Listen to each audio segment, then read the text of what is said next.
Hello, welcome again. We are solving GATE 2020 Mechanical Engineering Paper 2. Question number 11 is which one of the following statement about a phase diagram is incorrect? Option A, it indicates the temperature at which different phases start to melt. B, relative amount of different phases can be found under given equilibrium condition. C, it gives information on transformation rate. D, solid solubility limits are depicted by it. So answer is C. It gives information on transformation rate because uh, actually it doesn't give information about transformation rate because transformation rate involves time factor. Okay, and time factor is not involved in that equilibrium phase diagram. Okay, so answer is C is correct. E is incorrect. Okay, so answer is C. Okay, we have to choose incorrect statement. Okay, next. Figure below shows a symbolic representation of a surface texture in a perpendicular lay orientation with indicative values 1 through 6, making various specifications whose definitions are listed below. P, maximum waviness height mm. Q, maximum roughness height mm. R, minimum roughness height mm. S, maximum waviness width mm. T, maximum roughness width mm. U, roughness width cutoff mm. Okay, so these are the symbols. This is a symbol. Okay, these are the one. This is 1, 2, 3, 4, 5, and 6. So we have to match this with PQRS TU. Okay, the correct match between the specification and symbol 1, 2, 6 is, so this symbol means one is one means minimum roughness width. Okay, so one is your R, minimum roughness width, minimum roughness height. Okay, so one is your R. Second is maximum roughness height. So second is your Q. Second is maximum roughness height. This is minimum, this is maximum roughness height. Okay. Third, maximum waviness height. Maximum waviness height. Third is your maximum waviness height. That is P. Okay. Third is P. So up to this one is correct. A is correct. Fourth, maximum waviness width. Maximum waviness width. As 4 is maximum waviness width. Okay. 5, roughness width cutoff.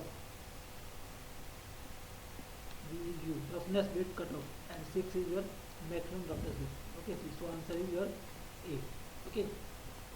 Next, in material requirement planning, if inventory holding cost is very high and setup cost is 0, which one of the following load sizing approach should be used?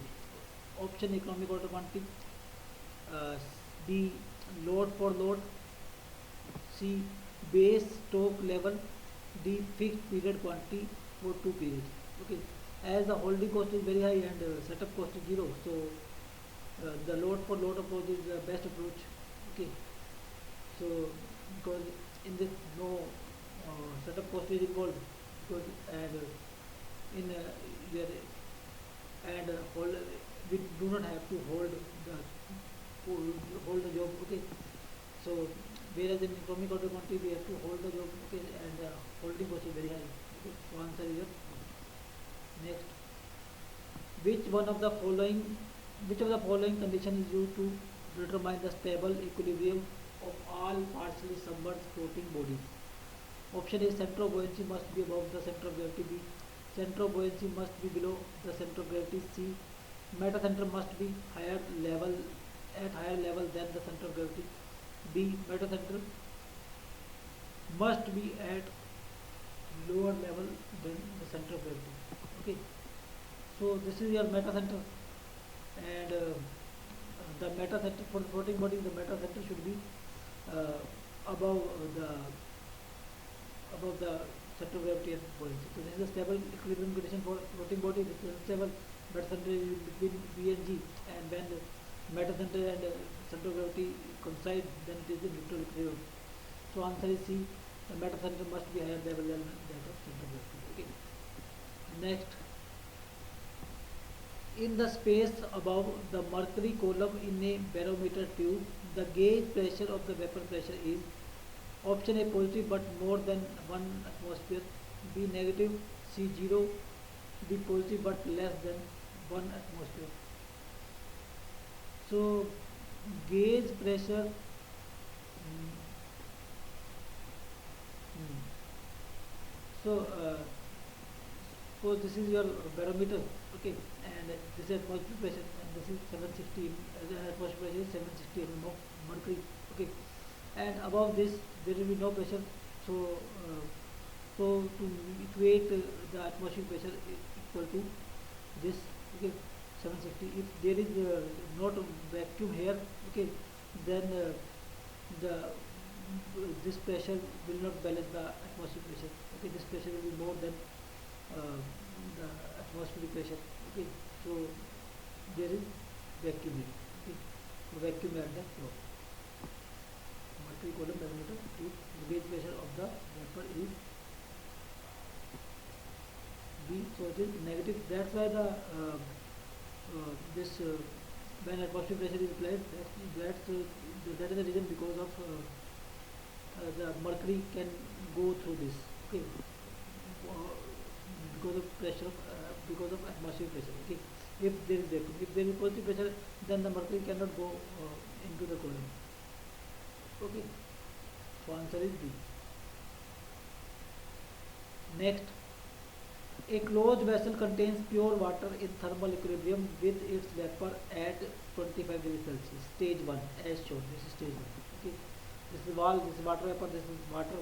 25 degrees is ambient air, at 25 degrees is 1 atmosphere. Okay. And this is ISO stage 1. Okay.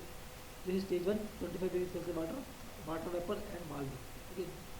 The vessel in the stage is kept inside an isothermal oven which is having an atmosphere of hot air maintained at 80 degrees Celsius. So this is the this vessel is placed in an oven with air at 80 degrees Celsius temperature and 1 atmosphere.